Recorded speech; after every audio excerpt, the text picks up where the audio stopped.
está orando el Señor Jesucristo, al Padre, sino también por los que han de creer en mí por la palabra de ellos, para que todos sean uno como tú, oh Padre, en mí y yo en ti, que también ellos sean uno en nosotros, para que el mundo crea que tú me enviaste. La gloria que me diste yo les he dado, para que sean uno, así como nosotros somos uno. Yo en ellos y tú en mí, para que sean perfectos en unidad, para que el mundo conozca que tú me enviaste y que los has amado a ellos como también a mí me has amado.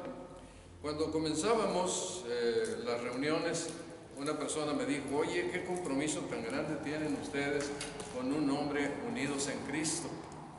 Imagínate que saliera una noticia un día que dijera: la Iglesia Bíblica Unidos en Cristo se dividió. Y más tarde otra persona me dijo: oye, qué bonito nombre, pero échenle ganas para que la unidad se mantenga. Y precisamente el Señor nos dio a buscar este nombre porque creemos que hay una enseñanza mucho más profunda que está contenida aquí en este pasaje, que va mucho más allá de nuestras capacidades de mantener una unidad. No se trata de que nosotros mantengamos la unidad, sino más bien que reflejemos la unidad. Y a través de estos tres temas que me tocan a mí, estaremos hablando acerca de la unidad de la iglesia. La iglesia es una, hay una unidad, es una, no importa, vamos a encontrar ahí, a lo mejor hay muchas denominaciones y muchos lugares, pero es una cuando nosotros hemos creído lo esencial del Evangelio. Pero ya estaremos hablando con mayor detalle. Déjenme nada más hacer una observación aquí. Allí en el capítulo 20, en el versículo 20 del capítulo 17, el Señor nos explica: no ruego solo por estos, o sea, sus discípulos y la gente que había creído ahí, sino también por los que han de creer en mí por la palabra de ellos. O sea, esto alcanzaba a toda la iglesia del Señor de todas las épocas, a partir del Evangelio para acá. Y entonces la oración del Señor presenta unas verdades extraordinarias que son divinas y hacen una unión entre lo divino y lo humano, entre la santidad de Dios y los pecadores que somos redimidos por la sangre de Cristo. Nos dice ahí: para que todos sean uno, como tú, oh Padre, en mí y yo en ti. Aquí estamos contenidos en nosotros, en Dios, en Cristo, Cristo en nosotros, Dios en nosotros, como tú, oh Padre, en mí y yo en ti, que también ellos sean uno en nosotros, para que el mundo crea que tú me enviaste. El mundo va a creer con una unidad mucho más alta que lo que los hombres pudiéramos hacer. Y luego dice en el versículo 22: la gloria que me diste yo les he dado. Esto es tremendo. La gloria que me diste, la gloria que el Padre le dio a Cristo, es la gloria que Él nos ha dado a nosotros por causa del Evangelio. Y para nosotros esa gloria es la manifestación del carácter de Cristo, el poder hacer la obra de Cristo. Es esa gloria tremenda que nos ha sido dado, como el Señor le dice también en el versículo 4 de este mismo capítulo: te he glorificado en la tierra, porque he acabado la obra que me encomendaste. Esa gloria que el Señor recibió fue para hacer la obra del Padre, y es la obra que nos da para hacer la obra del Padre. La iglesia se hace sobre esas bases. Yo en ellos y tú en mí, para que sean perfectos en unidad. Yo en ellos y tú en mí, perfectos en unidad. Estamos contenidos, lo espiritual está en nosotros y nosotros en lo espiritual, en una unidad que no es nuestra, es la que Dios concedió cuando el Señor Jesucristo fue a la cruz del Calvario y resucitó, derramó su sangre y resucitó al tercer día. Y luego dice algo también que es extraordinario, con esto ya concluye ahí: para que el mundo conozca que tú me enviaste y que los has amado a ellos como también a mí me has amado. El amor del Padre por el por su Hijo. Es el amor del Padre por nosotros. Cuando somos recibidos en la familia de Dios, pues Dios nos da su amor como nosotros pudiéramos hacerlo. Yo le doy más amor a mi primogénito que a los demás, o porque tengo una mejor relación que con el otro. Dios no tiene ese plan. Dios ama, y ama al Señor Jesucristo, y ese amor que le dio Cristo nos lo da a nosotros, porque Él no tiene medida. Cuando ama, ama en totalidad. Entonces, aquí nos damos una idea para pensar que la unidad, ser la iglesia bíblica unidos en Cristo, no es una unidad que nosotros tenemos que hacer o lograr o alcanzar o mantener. Es una unidad que tenemos que reflejar, porque estamos unidos, los que nos congregamos en el nombre de Cristo, estamos unidos en el Señor por la obra del Evangelio. Hemos creído y estamos unidos con nuestro Dios. Nos congregamos para reflejar este Evangelio. Ahora, en este estudio nos va a hablar acerca de algo que históricamente se acordó en el concilio de Nicea.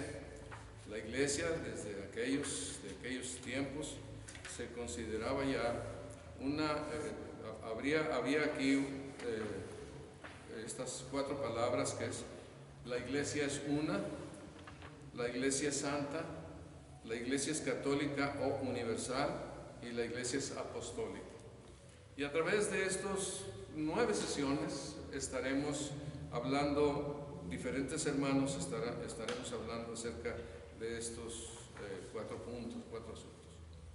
Yo estaré hablando de estos 4 asuntos los siguientes 3 domingos, y 2 más, los siguientes 2 domingos. Vamos a pensar, la iglesia es una, y ahorita hemos hablado acerca de la unidad que debiera de haber en la iglesia, pero lo que observamos es que hay muchas iglesias, muchas denominaciones, muchos grupos que se dicen cristianos y que se congregan en diferentes lugares. No pareciera que la iglesia sea una, sino se ve diferente. Ahora, los hombres han intentado hacer, como decíamos hace rato, hacer una unidad, pero por la fuerza, poniéndole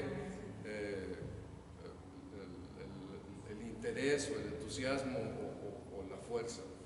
Y yo creo que, por ejemplo, en la época medieval, pues la iglesia buscaba la unidad a través de las amenazas, la fuerza, el Estado mismo, los ejércitos, y los obligaban a las personas para ser cristianos.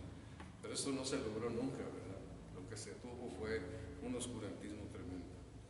Pero en los tiempos recientes hemos tenido un movimiento que nos corresponde a nosotros, que nos toca a nosotros, es el movimiento ecuménico. Hubo una formación de lo que se llama el Concilio Mundial de Iglesias, que se hizo para poder establecer un movimiento ecuménico que juntara a las diferentes religiones cristianas y tratar de hacer una sola iglesia. Entonces se hizo ha habido a través del tiempo un tremendo esfuerzo por lograr este ecumenismo, juntar a las iglesias cristianas. Nosotros, Cristina y yo, allá por los años del 68, un día estábamos participando en las Olimpiadas haciendo un esfuerzo evangelístico, y un día nos invitaron para ir a un lugar donde había una reunión, y pensamos que el gobierno nos estaba llamando a todos los grupos religiosos para poder hacer un esfuerzo de propagar el evangelio o la fe cristiana. Pero cuando llegamos, pues me encontré algunos amigos, algunos directores de algunas organizaciones evangélicas, y algunos pastores, y había varios ahí. Mi esposa junto con otra persona, era la única mujer en el lugar. Fue a ver la señora para que organizara los gafetes. Organizaron los gafetes y viene mi mujer con unos ojos de plato así grandotes. Oye, Carlos, no sé dónde estamos, pero aquí veo que hay rabinos, sacerdotes católicos, líderes evangélicos, y nosotros andamos aquí también. ¿Qué estamos haciendo, verdad? Era una reunión ecuménica.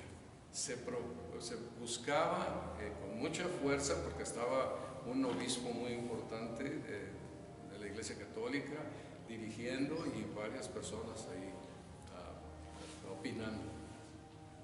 Pero sí observamos que en ese momento el movimiento ecuménico era, para nosotros adquirió la claridad de lo que están haciendo. Y sí se estaba haciendo. Entonces, sí se ha trabajado con ese movimiento ecuménico que comenzó a finales del siglo XIX, principios del XX, y ahí entró y han estado trabajando, no dejan de trabajar en esa intención. Ahora, el propósito de ese movimiento es tratar de hacer la unidad, ¿verdad?, que el Señor Jesucristo oró cuando estaba por ir a la cruz del Calvario, pero no ha funcionado. Varias de las cosas que observamos es que esa unidad, al tratar de restaurarla, pues ha siempre necesitado el que las personas ya no importen, digo, que las personas que se junten, pues no importen las creencias o la doctrina que ellos pudieran tener, o puntos de vista sobre la enseñanza doctrinal de las Escrituras, sino lo que ellos quieren es la unidad. Entonces, sobre la base de la unidad, pues entonces no importa lo que las personas crean, se trata de tener una relación ahí juntos a pesar de las diferencias. Sin embargo, como siempre sucede, hay personas que no aceptan estar reunidos con estos otros que piensan diferente doctrinalmente. Y entonces lo que sucede, pues, es que grupos de personas se salen de aquella nueva organización que se pretende formar, se salen de ahí y forman otra iglesia.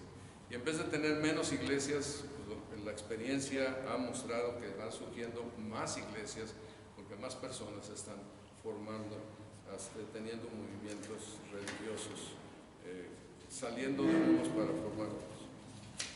Ahora, hay una problemática que también es muy importante considerar, y es que viene un pluralismo. Cada vez más personas van entrando a estos movimientos ecuménicos con más puntos de vista diferentes. Esos puntos de vista diferentes pues están juntando a las personas para tener esa relación de unidad y buscando formar grupos muy grandes, una relación de unidad, pero no importa qué se crea. Ahí no se toca la creencia, los puntos de vista doctrinales, no se toca nada de eso.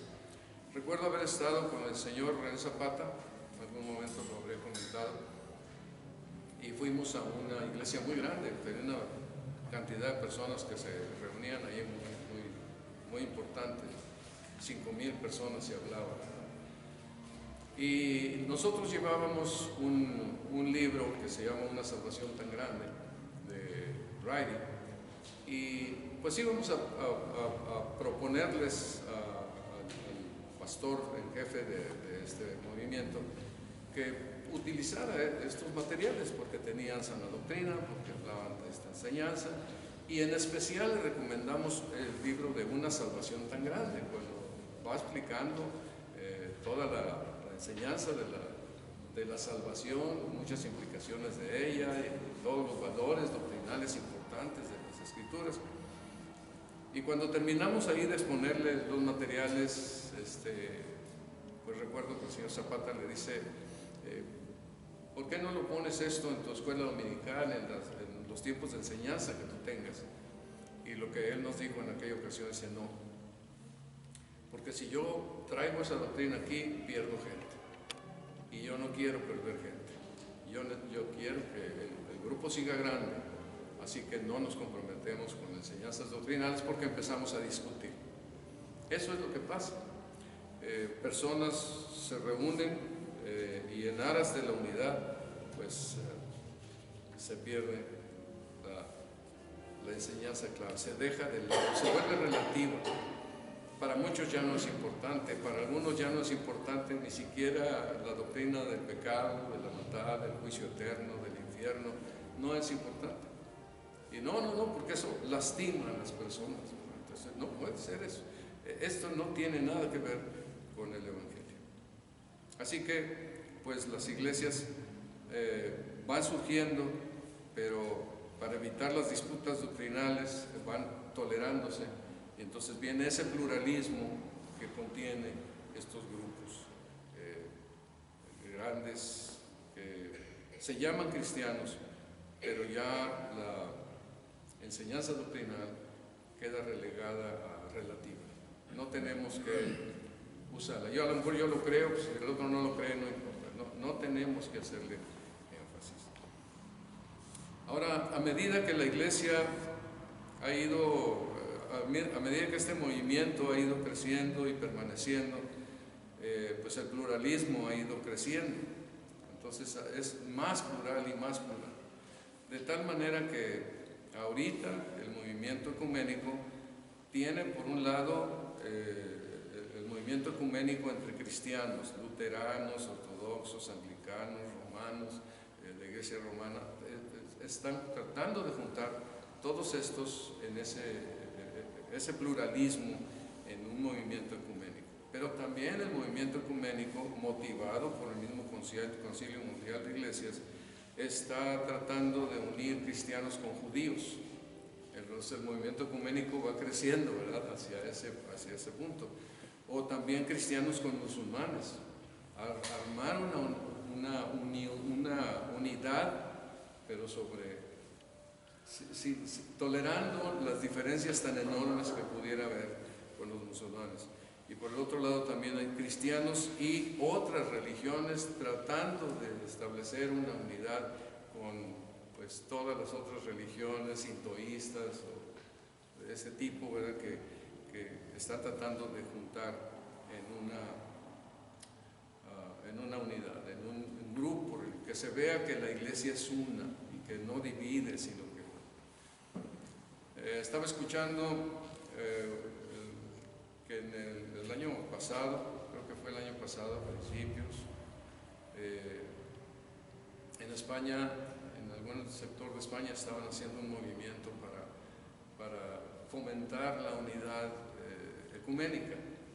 Y entonces estaban llamando a todos los credos religiosos para que fueran a hablar y pactar, una especie de hacer un pacto de no agresión, porque se han dado cuenta que, pues, las doctrinas, las enseñanzas doctrinales, pues dividen, como lo vamos a ver más adelante en los estudios que tenemos que tendremos estos días, dividen.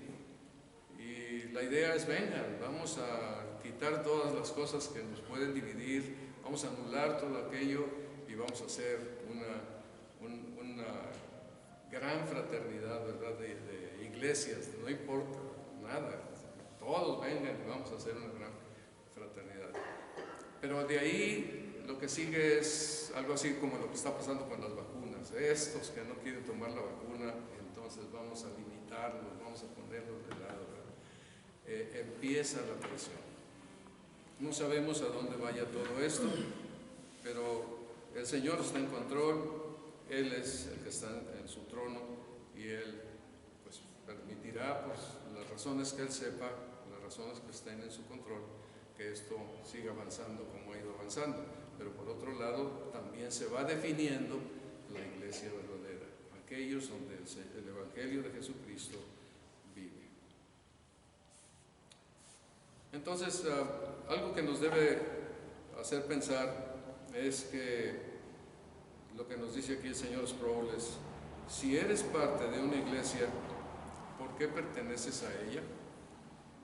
Y creo que esto es algo que debe estar muy claro en nuestros corazones.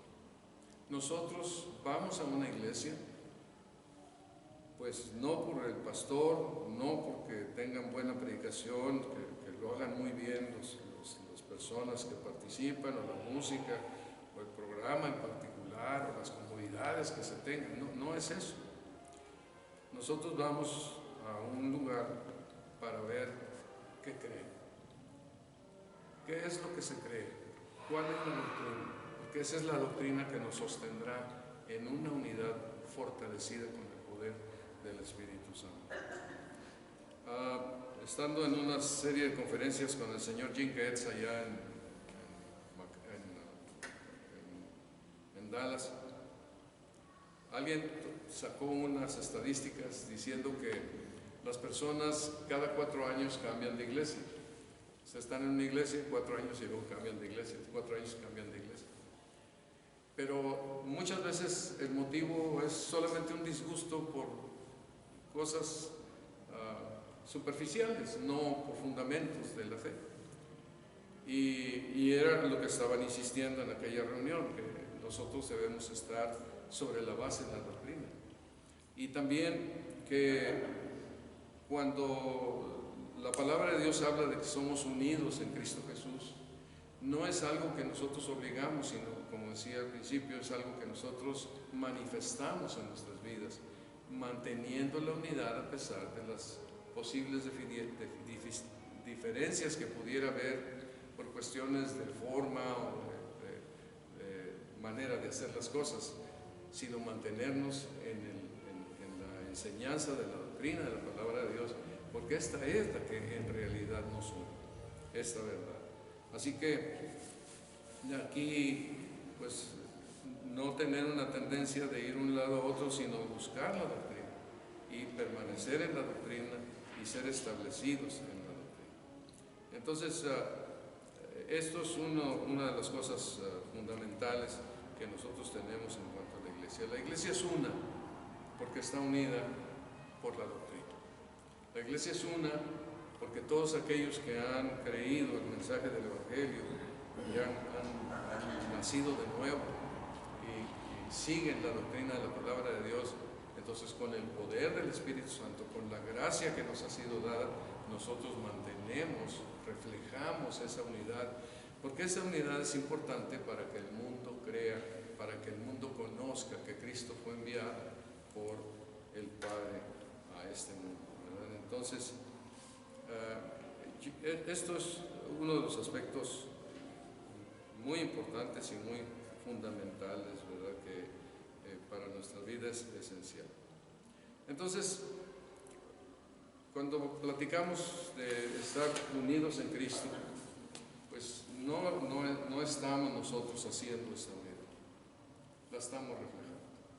La estamos reflejando, pues, cuando predicamos el mensaje del Evangelio, cuando nos tratamos en amor, con respeto, con paciencia, como es el carácter del Espíritu Santo. La estamos reflejando cuando estamos rindiéndole culto al Señor regularmente, en donde venimos y adoramos a nuestro Dios con todo nuestro corazón, en donde ponemos el interés por conocer más de su palabra. Es tanto lo que hay en la palabra de Dios y en la doctrina de la enseñanza del Evangelio, que no acabamos. Vamos a pasar toda la vida y ya entraremos a la eternidad. Yo creo que ya quedaremos descubriendo muchas cosas, pero hay tanto que no solamente es el conocimiento, sino es el efecto de la doctrina en nuestras vidas que se manifiesta y que es fundamental. ¿Cuántas veces en medio de las crisis la doctrina nos ha llevado a reposar en el Señor y a confiar que Él está ahí? ¿Cuántas veces hemos tenido que cambiar, verdad, nuestras oraciones, cuando a lo mejor te decía, Señor, haz esto y haz aquello y haz aquí y haz allá, y ahora podemos decir, Señor, concédenos esto, si está en tu voluntad, hazlo así. Y esta situación de este hermano o yo que estamos en tal circunstancia, en tal situación, pues Señor, tú estás en el trono, tú estás permitiendo esto, nosotros esperamos en ti, ayúdanos a estar fortalecidos en estas circunstancias. La doctrina va haciendo que nuestro cristianismo esté más apegado a las enseñanzas de la palabra de Dios que apegado a nuestras ideas que pudiéramos nosotros tener. Unidos en Cristo, cuando menos esto que el Señor nos concedió para esta iglesia es un recordatorio de que debemos reflejar esta unidad en Cristo Jesús. Por el mensaje del Evangelio debemos nosotros de reflejar esto. Bueno, pues no sé si quisieran hacer algún comentario o alguna pregunta, algo que les gustaría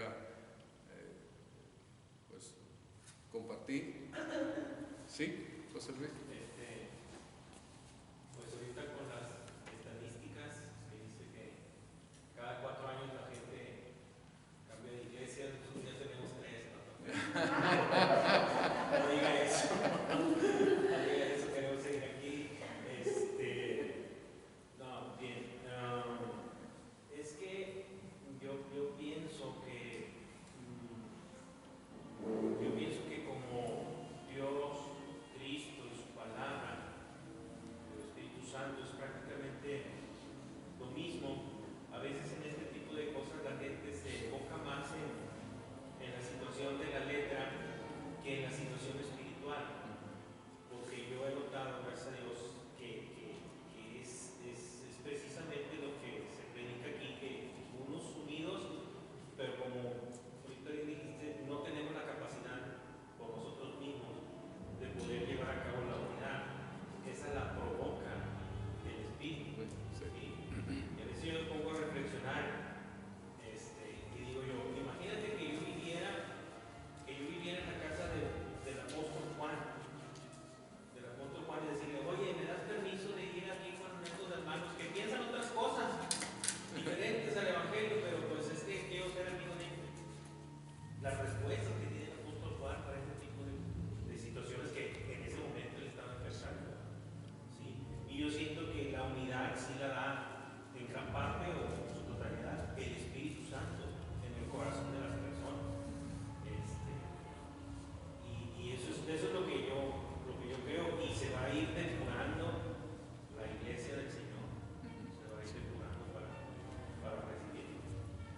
Yo creo que Dios hace mucho cuando va obrando más y más, fortaleciendo las mismas relaciones de los hermanos, de los creyentes, cuando caminamos de acuerdo a los principios del Evangelio. Ahorita decíamos que el Señor dice ahí en el versículo 22, la gloria que me diste yo les he dado para que sean uno. Esa gloria es esa capacidad de vivir como creyentes, esa capacidad de hacer la obra que Él nos ha dicho que hagamos. Y si Él dice que nos amemos, hacemos esa obra. Simplemente no hay otra alternativa más que obedecerla. Y al obedecerla, Dios está operando en nuestras vidas para que esto suceda. Ahí vamos rindiéndonos más y más al Señor y pues vamos formando. Y en el mismo momento en que se está formando este grupo de creyentes que se aman, que se tienen paciencia, que se perdonan, eso mismo va haciendo que esa relación sea más fuerte, porque el mismo Señor Jesucristo lo va edificando más y más cada vez. Ahora, todo está alrededor de nuestro Señor Jesucristo.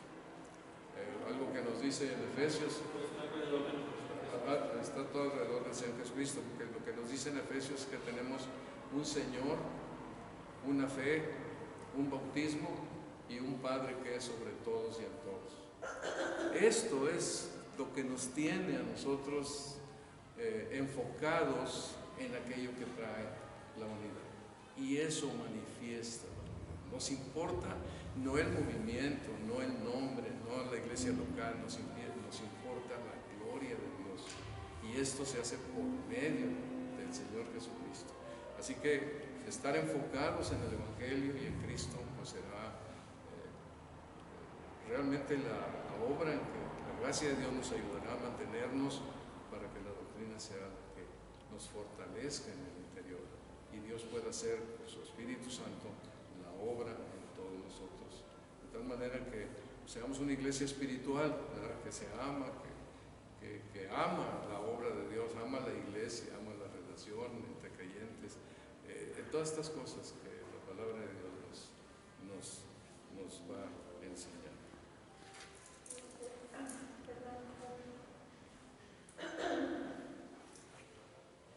Sí, estoy en el tiempo, ¿verdad?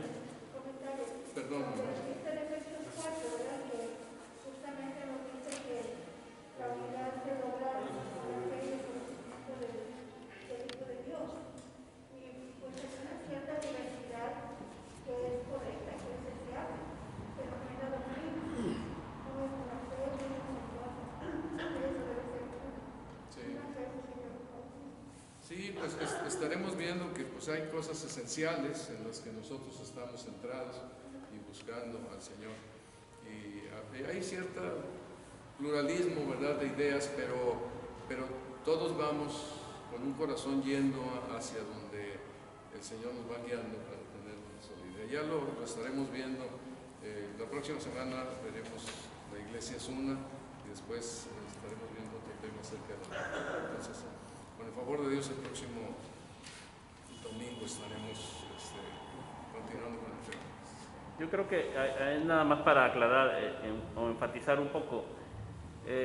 Mencionabas de la unidad que es en el Espíritu, que nosotros la reflejamos. El Espíritu es el que une realmente a los creyentes en su cuerpo, pero a la vez el apóstol Pablo está poniendo el énfasis doctrinal, porque ahorita mencionabas, nada más podemos decir, pues sí estamos unidos, reflejamos la unidad del Espíritu y decir no nos importa la doctrina, pero hay una importancia de la doctrina que es donde está esa unidad, y es el cuerpo de creyentes que se aman unos a otros, pero a la vez que tienen una misma declaración doctrinal. Por eso dice una fe, un bautismo, han sido bautizados en una fe, de tal manera que no hay unidad donde si uno llega a una iglesia y dice, bueno, ¿y aquí qué creen? Pues tú vente, o sea, la idea es estar unidos aquí en Cristo, espiritualmente nos amamos unos a otros, pero si no puedes definir qué es lo que confiesan en la fe, entonces es muy peligroso saber en qué se está unido, ¿verdad? Es cierto, hay una unidad espiritual invisible, pero a la vez está fructificando en un terreno fértil doctrinal, donde esa vida se puede dar, ¿verdad? Sí. Entonces hay una unidad, sí, doctrinal también ahí, confesional. Sí, pues que algo que comenzó con la Reforma, en donde la unidad de las iglesias estaba sobre la base de lo que confesaban, de lo que creían. Y pasando el tiempo, aquello fue terminando, pero nosotros necesitamos regresar al énfasis de la confesión doctrinal. ¿Qué es lo que creemos? Y sobre esa base, pues creyendo aquellas cosas, se va manifestando esa unidad, reflejándose, que es la unidad del reino de Dios, es donde Dios está, donde Él es el que pues domina las cosas, las tiene en control, nosotros le obedecemos. Sí, hace algunas semanas nos dio José Luis un repaso de los credos confesionales, el catecismo de Westminster y eso, y pues es bien importante repasarlos así de vez en cuando, porque pues esos son los cimientos, los pilares de lo que en cada iglesia tiene. Así es. Entonces, no sé, ¿algún otro comentario?